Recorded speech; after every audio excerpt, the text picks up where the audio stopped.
Hello there, and welcome to this explanation of the line of reasoning and methods of development found within the AP Language and Composition course. Today, we're going to be focusing on these two skills as they regard the reading aspects of the course redesign. We're going to begin with line of reasoning. And the standard for 5A reads that you should be able to, quote, describe the line of reasoning and explain whether it supports an argument's overarching thesis. Now, as we look at this and break it down, there are two specific tasks here. The first is to describe, and what it's asking us to be able to describe is the line of reasoning. And we're going to explain this in some more detail in the following slides here.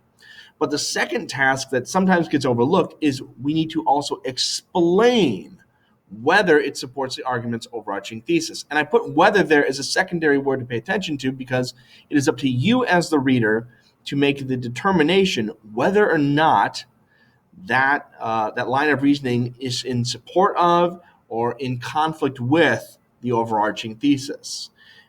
And as we look at this in more detail here, we see that there are four substandards that really play this out. And we're going to look at these four in depth. So again, our overarching standards that we want to be able to describe the line of reasoning and explain whether it supports an argument's overarching thesis. REO 1.A and REO 1.B are ways of looking at how the thesis and the line of reasoning are introduced. And again, we're going to look at all these in detail shortly. REO 1.A says that writers may lead readers through a line of reasoning and then arrive at the thesis.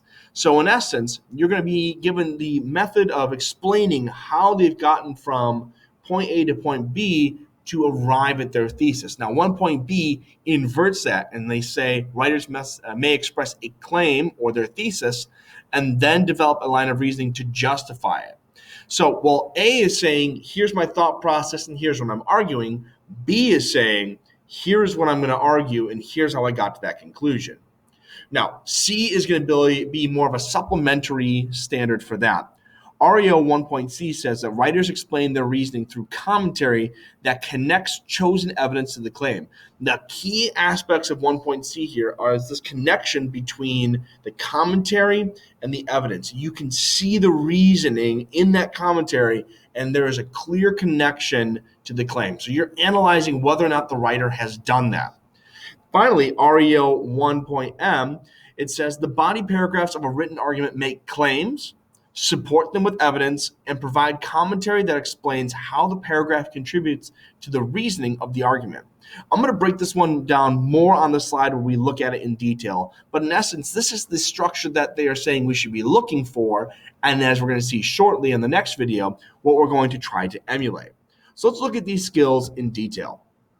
REO 1.A, what are we looking for here? This is the writers may lead readers to the line of reasoning to arrive at the thesis. So line of reasoning first, then the thesis.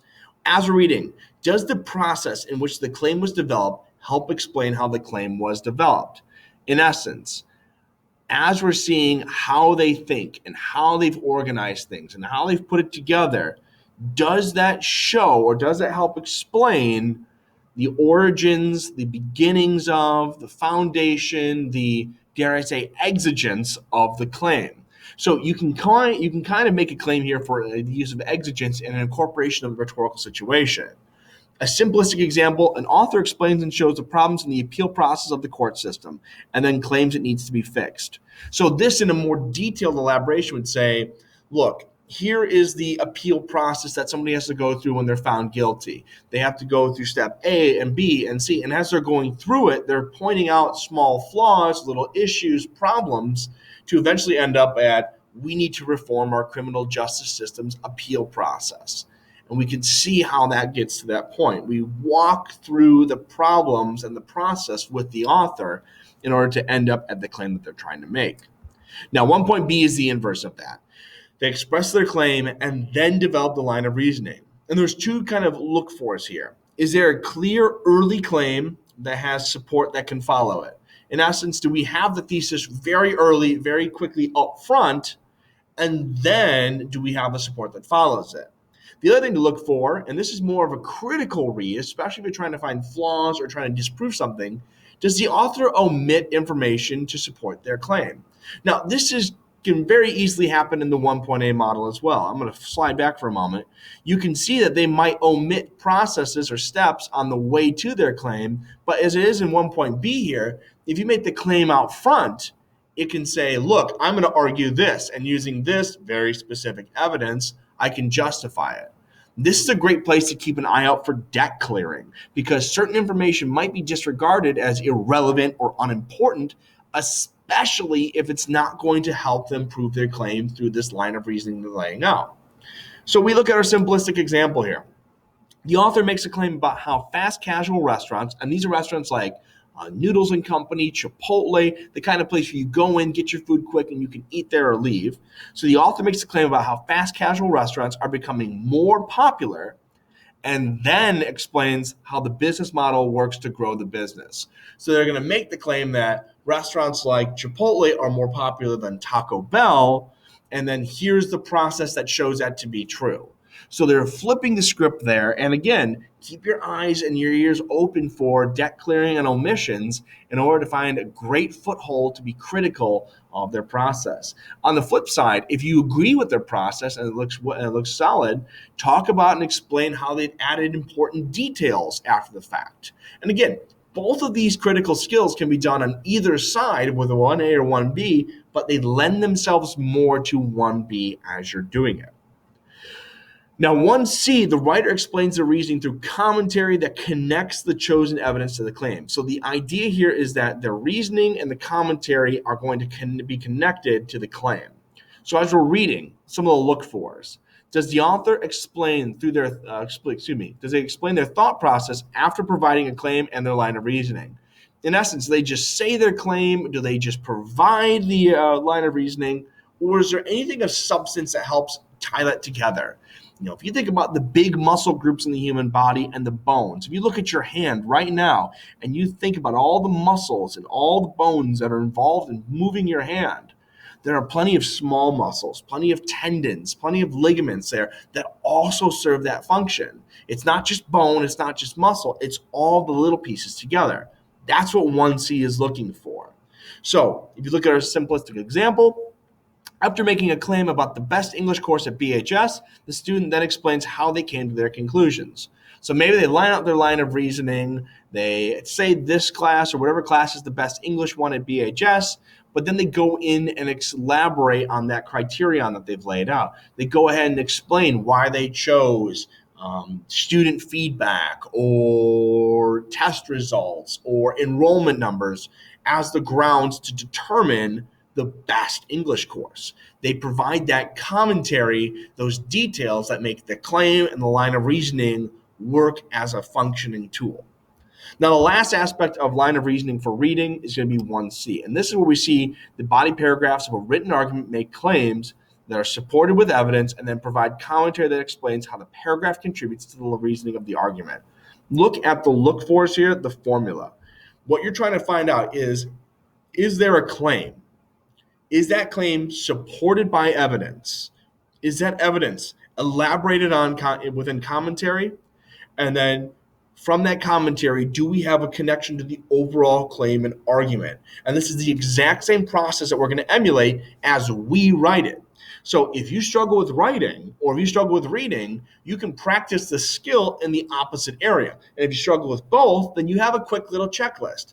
Where's the claim? Where's the evidence? Where's the commentary? Where's the connection? Any holes in that process on the writing side, which we'll talk more about in our next video, will be clear the areas that you need to improve upon. But any areas that are omitted or not included in the reading process, that now gives you a foothold to go with a critical approach and to maybe point out flaws or to talk about why the author doesn't include certain information. Now we want to transition here into the idea of methods of development, because line of reasoning is all about how things are put together and you see that introduction of the claim, but methods of development are going to be focused on with the 5C reading skill, which is recognize and explain the use of methods of development to accomplish a purpose. Now, just like we did before, let's take a look at some of our tasks within this skill. Our first task is to recognize. We need to be able to identify methods of development. We'll look at that in a moment. But the recognize aspect is where a lot of people stop really early on and then don't complete or finish the rest of the skill.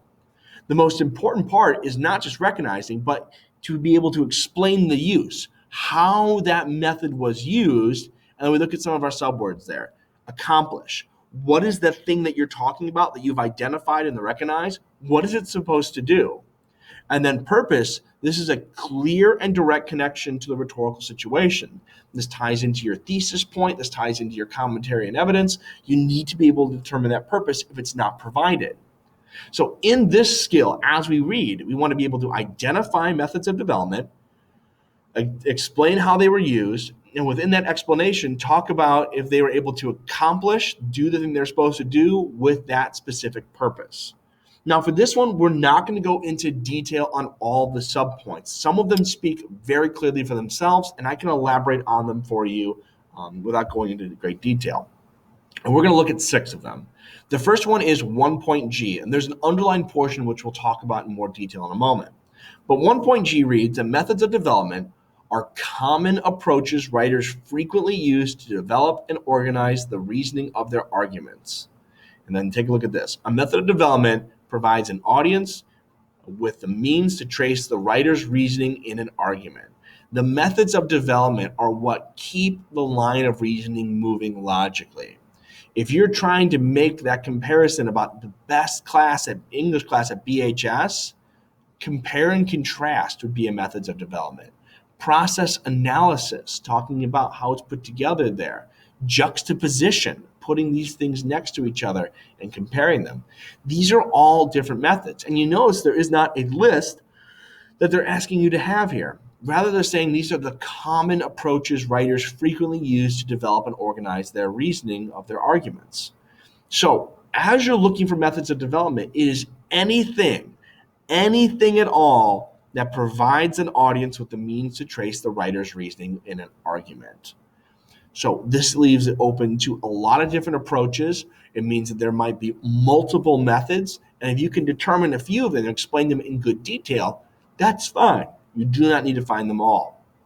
Now, 1.H gives you some of the typical methods of development, and this is not a definitive nor exhaustive list. So the typical methods they give us there are narration, storytelling, cause and effect, this happened, then this followed, compare and contrast, kind of obvious, definition, defining and explaining, and then description, an overall elaboration on something in detail. And the following points are going to lay these out in more detail so we can understand them.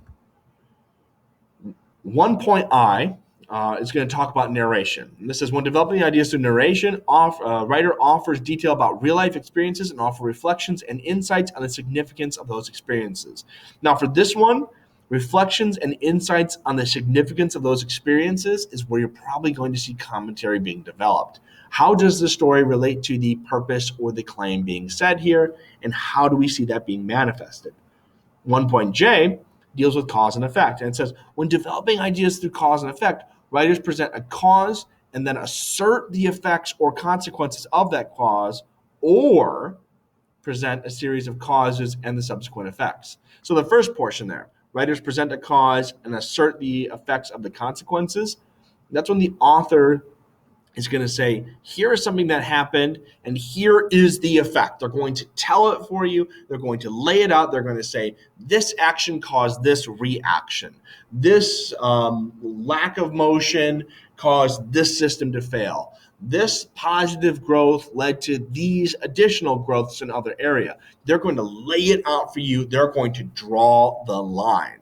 Now, the opposite side of that is where you present a series of causes and then the subsequent effects as this happened, then this did. This happened, then this did. This happened, then this did. And the difference being there is that you're just saying this is what happened, or the writer says this is what happened. They're just putting it out there, and they're leaving you, the audience, to determine whether or not those happened. We see this in politics. We see this in debate where people put out an assumed cause and effect by saying, you left your water out on the table and the floor was wet when we came back in. We're supposed to assume that the cause and effect there was something that happened in particular. The version of that before is saying you left your water out on the table, you were negligent, and then you knocked it off the counter and it got on the floor without you realizing it. There's a huge difference in that kind of argument. The implied cause and effect of the latter portion versus the directly stated of the former. So when looking at cause and effect, these are two ways of looking at it. And again, you will see different variations of this in different examples. As we're wrapping up here, we have comparison and contrast with 1K. And it says, when developing ideas through comparison and contrast, writers present a category of comparison and then examine the similarities and or differences between the objects of the comparison. So before we go to the second portion of there, you are given a category that will be compared within. So you're going to say, we're going to look at A and B. And then as you look at A and B, you can focus on similarities, differences, or both. When you analyze the similarities or differences, like categories of comparison must be used. This is where the old adage, the idiom apples and oranges, kind of applies there. They're not the same thing. You can't compare test scores in a controlled academic environment versus take-home homework where a student can access their friends, the internet, etc. When you're looking at professional athletes, is it really realistic to compare Michael Phelps, a swimmer, to a James Harden from the NBA? Is it fair to compare, Cristiano Ronaldo to Tiger Woods? Yes, they're all athletes, but is there enough comparison and similarities there to make that compare and contrast relevant? We see this on sports shows all the time, but quite often you're comparing them on different criterion. Someone who scores very few points in a game versus somebody who scores a ton, well, you score more points in basketball than you do in soccer. So we got to be aware and critical of faulty attempts at compare and contrast. Last one here, they've combined definition and description together, which I think is a good move because sometimes these lines get a little bit blurry and these two naturally augment one another. And 1L reads, when developing ideas to the definition or description, writers relate the characteristics and features or sensory details of an object or idea, and sometimes using examples or illustrations. So as they go through this, they look at characteristics, features, or details, and then go through and explain it. So they're going to pull out aspects as they're trying to explain the whole. You're trying to explain, from one of our early examples, faults within the appeal process in the court system. You might describe what happens in that process. You might go through and say, there are these steps followed by these steps followed by these steps. And when we're kind of closing in on process analysis there, we are pointing out the characteristics and features at the same time. If you're doing that, as a side note, pointing out characteristics and features, and you don't say definition, nor description, nor process analysis, but you describe it, and this is true for any of these, then you actually are committing you're still writing and reading just fine, but you are being aware of what it is without calling it by name, which again, for the College Board standards, as they've claimed, is sufficient. When we're looking at modes of discourse, this is not particularly limited to the previously listed modes.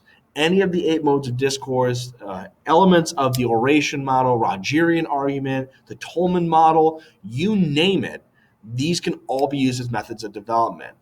And again, as we've stated in class, and as we're going to look forward again, you always want to consider the function of the mode and how it helps. And I'm going to cite the evidence here, the skill. How does the function of the mode, how does it help provide an audience with the means to trace a writer's reasoning in an argument? Very simplistically, we're taught in middle school and early high school to talk about ethos, pathos, and logos. Specifically, how does an appeal to American honor help trace the writer's reasoning within this argument if it's about the justice system? How do we see an appeal that's based on pity and how it's supposed to elicit a reaction in the audience? How does that help at compare and contrast when you're comparing the strong and the weak? So you want to pay attention to how these modes not only interact with the line of reasoning, but how they provide that means to trace the reasoning and how they interact with one another. In our next video, we're going to talk about line of reasoning and methods of development in regards to writing. I hope you found this video useful today. If you have any questions, please contact Mr. Deary directly. And as always, thanks for watching. Bye-bye.